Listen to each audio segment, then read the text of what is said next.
Hi students, இப்ப நம்ம பார்க்கக்கூடிய ரொம்ப முக்கியமான ஒரு டாபிக் அழுத்தம் மாறா நிகழ்வு. இங்கிலீஷ்ல ஐசோபேரிக் ப்ராசஸ் அப்படின்னு சொல்லுவாங்க. இது ஒரு வெப்ப இயக்கவியல் நிகழ்வுன்னு சொல்லுவாங்க, thermodynamic process.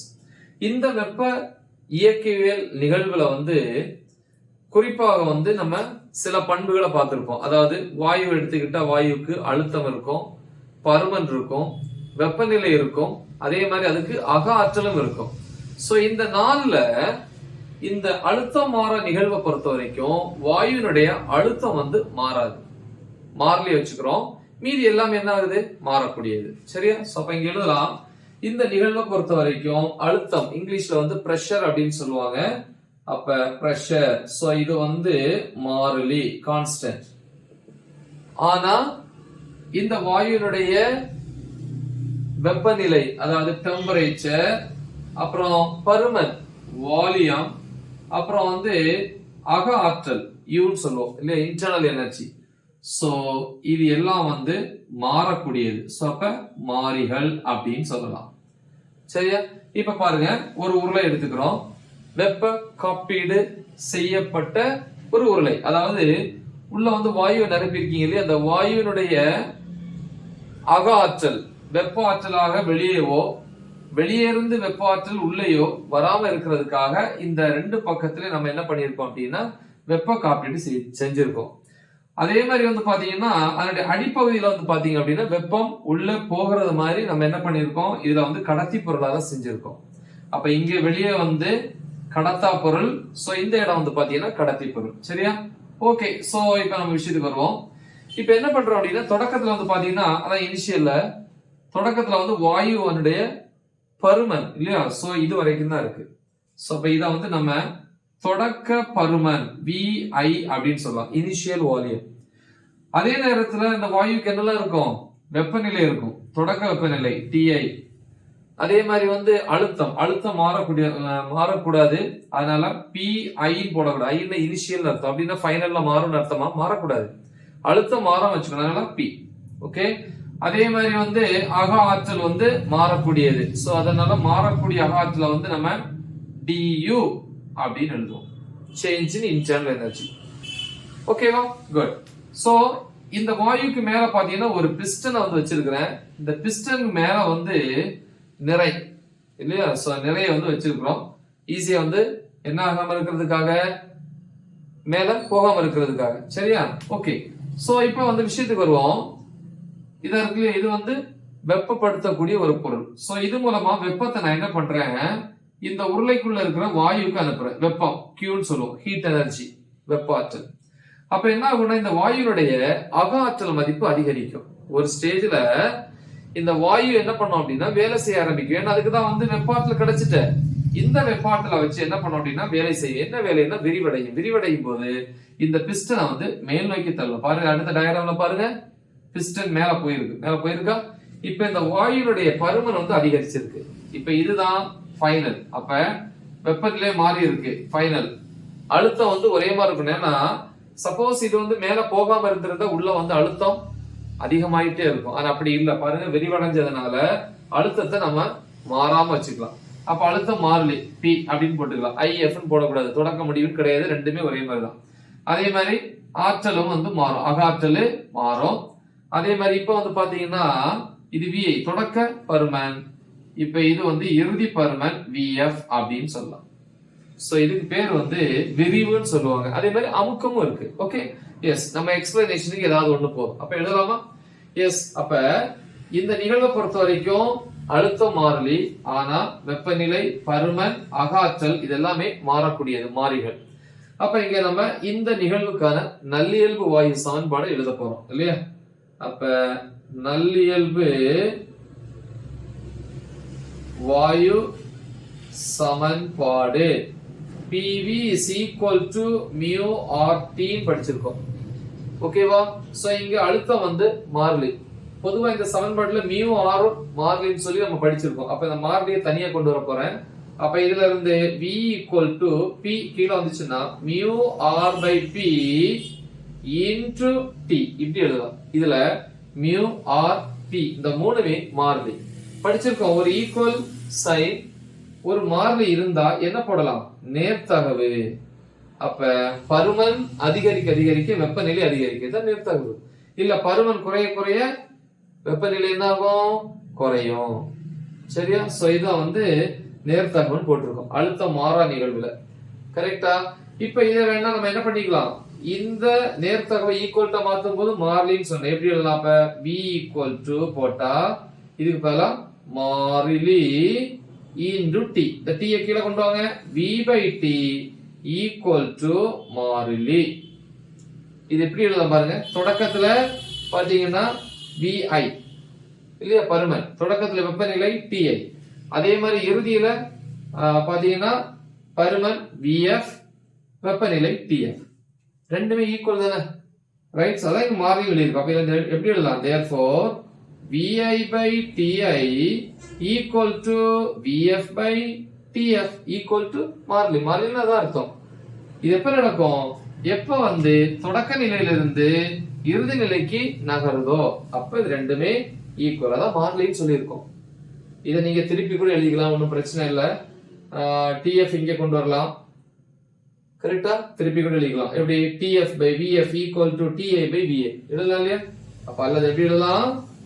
tf by vf equal to ti by va. சரி, இதுக்கான வரைபடம் போட்டுக்கலாம் பாருங்க. சோ இது வால்யூம் பருமன், இங்க பொதுவா அழுத்தம் பிரஷர் வச்சுப்போம். சோ தொடக்கத்துல வந்து பாத்தீங்கன்னா பருமன் வந்து குறைவா இருக்கு, அப்ப அத vi ன்னு வச்சுக்கலாம். அடுத்து வந்து பாத்தீங்கன்னா விரிவடையும் போது அழுத்தம் அதிகரிக்குது vf. ஆனா பருமன் குறைவா இருந்தாலும் அதிகமா இருந்தாலும் இந்த நிகழ்வு பேரு அழுத்தம் மாறா நிகழ்வு. அப்ப அழுத்தம் ஒரே மாதிரி. தொடக்கத்துல வந்து ஃபார் எக்ஸாம்பிள் இந்த இடத்துல அழுத்தம் இருக்குன்னா இப்பவும் தொடக்கத்துல இது முடிவு இல்லையா? பருமன் அதிகரிச்சாலும் அதே அழுத்தம் தான். கரெக்டா? அப்ப இப்படிதான் அந்த படம் வரும். அப்ப ஏரோ மார்க் இப்படி போட்டுக்கணும். இதான் விரிவு. இது அமுக்கம்னா ஏரோ மார்க் திருப்பி வரும். சரியா? சோ அப்ப இவ்வளவு வேலை நடந்திருக்கு. இப்ப நம்ம வேலைக்கான சமன்பாடை நம்ம பார்க்க போறோம். சரியா? அப்ப இங்க எழுதுறோம் செய்யப்பட்ட வேலை, அதாவது இந்த வாயுனால செய்யப்பட்ட வேலை இல்லையா? விரிவடைகிறது. வாயு வந்து பிஸ்டன் மேல வேலை செஞ்சது அப்படின்னா கண்டிப்பா வந்து வேலை W வேலைங்கிறது பிளஸ். இதே வந்து நம்ம இது அமுக்கம் பண்ணும்போது மேல இருந்து கீழே அமுக்கணும் அப்படின்னா இப்படி அமுக்கணும் அப்படின்னா வேலை வந்து பிஸ்டனால வாயு மேல நடக்குது. அப்ப வந்து வேலை வந்து எதிர்குறி நெகட்டிவ்னு சொல்லுவாங்க. சரி, ஓகே, இவ்வளவு விஷயம் இருக்கிறோம். செய்யப்பட்ட வேலைக்கான சமன்பாடு படிச்சிருப்போம். W is equal to integral vi to vf நம்ம படிச்சிருக்கோம். பருமன் மாறுபடும் போது செய்யப்பட்ட வேலை இல்லையா? P dv இப்படின்னு படிச்சிருக்கோம். இந்த ஃபார்முலா நிறைய இடத்துல படிச்சோம். தனியா ஒரு டெரிவேஷனே போட்டிருக்கோம், அது பாருங்க. இப்ப இதுல இருந்து W is equal to P னா பிரஷர், அழுத்தம். அழுத்தம் மாறாது. அப்ப மாறாத ஒண்ணுக்கு என்ன கிடையாது? தொகைக்கெழு கிடையாது. அப்ப அதை வெளியே எடுத்துடலாமா? P லெட்டர் வெளியே எடுத்துட்டா உள்ள vi to vf மீதி என்ன இருக்கு? dv. அப்ப W is equal to P into integral dv என்னது படிச்சிருக்கீங்க. integral dx னா x ன்னு படிச்சிருக்கீங்க. integral dy y. அதே மாதிரி integral தொகைக்கெழு dv னா v. அப்புறம் லிமிட்ஸ் வலது பக்கம் கொண்டு போனோம் vi to vf. இத W is equal to P into limits போடும்போது எப்படி போடணும்? இதுக்கு upper limit minus lower limit. இப்ப v க்கு vf போட்டா vf minus vi. அப்ப W is equal to P into இல்லையா? சோ இதுனா இப்படி எழுதிக்கலாம். இப்படி இதுவும் ஓகே.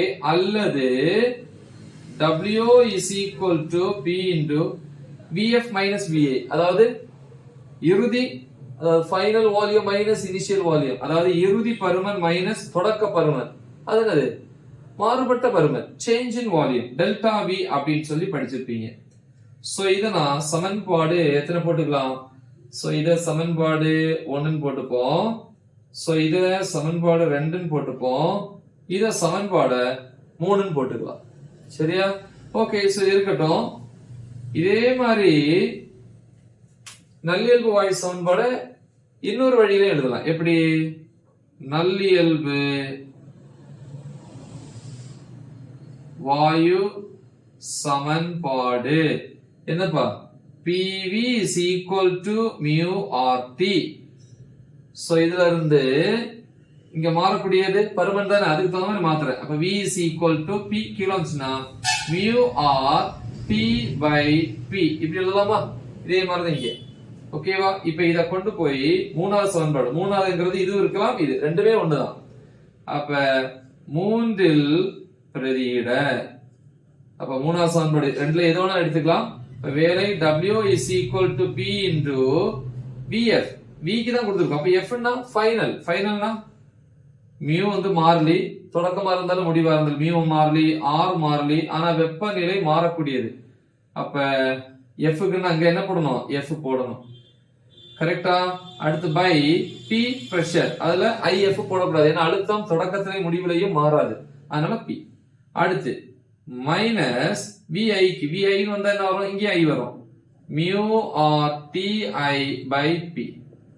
அடுத்த step W is equal to இந்த ரெண்டுலயுமே P, அதாவது பிரஷர் அழுத்தம் வந்து பொதுவா இருக்கு, வெளியே எடுத்துருவோம்.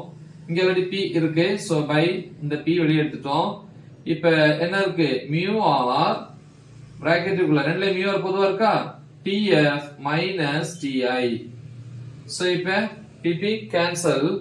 இப்ப W is equal to mu R மட்டும் இருக்கு. இப்ப இந்த ரெண்டுல வந்து பாத்தீங்கன்னா TF பொதுவா வெளியே எடுக்க போறேன். அப்ப இதுல TF வந்து வெளியே எடுத்துட்டா இங்க 1 இருக்கும், மைனஸ் இதுல இல்ல. இப்ப எக்ஸாம்பிள் பாத்தீங்க, படிச்சிருப்பீங்க, 5னு ஒரு நம்பர் இருக்கு, 5ல 10 எடுக்க முடியுமா? முடியாது. அப்ப என்ன பண்ணணும்? மேலையும் கீழையும் 10 ஆல மல்டிப்ளை பண்ணிட்டு இப்ப 10 வெளியே எடுத்துட்டா உள்ள என்ன இருக்கும்? 5 8. அப்ப முதல்ல 5ல 10 கிடையாது, ஆனா ஒரு 10 வெளியே எடுக்கும் போது எது இல்லையோ அதால என்ன பண்ணணும்? வகுக்கணும். அதே மாதிரிதான் இங்க TF வெளியே எடுத்துட்டு 1 மீதி. இங்க TF இல்ல, வெளியே எடுத்தோம்னா TI by TF. சோ இப்படின்னு கிடைக்கும். சரியா? சோ அதே மாதிரி வந்து பாத்தீங்கன்னா வெப்ப இயக்கவியலினுடைய முதல் விதி எழுதலாம் இல்லையா? இந்த நிகழ்வுக்கான முதல் விதி, முதல் விதினா வெப்ப இயக்கவியலினுடைய முதல் விதி படிச்சிருப்போம். ஏன்னா கொடுத்த வெப்பாற்றல் இல்லையா, Qங்கிறது நம்ம கொடுத்த வெப்பாற்றல், கொடுக்கும் என்ன ஆகும்? வாயுனுடைய அக ஆற்றல் வந்து அதிகரிக்கும். அடுத்து என்ன ஆகும்? அதை வச்சு வேலை செய்யும். அப்ப நம்ம கொடுத்தது அக ஆற்றல் பிளஸ் வேலையாக மாறி இருக்கு. சோ அப்ப இதுல இருந்து நம்ம எழுதலாம் Wங்கிறது வேலை தானே, வேலைக்கு என்ன போட்டுக்கலாம்? W is equal to கண்டுபிடிச்சு வச்சிருப்பீங்க P டெல்டா V. அப்ப இதுக்கு பதிலா P டெல்டா V எழுதலாம்.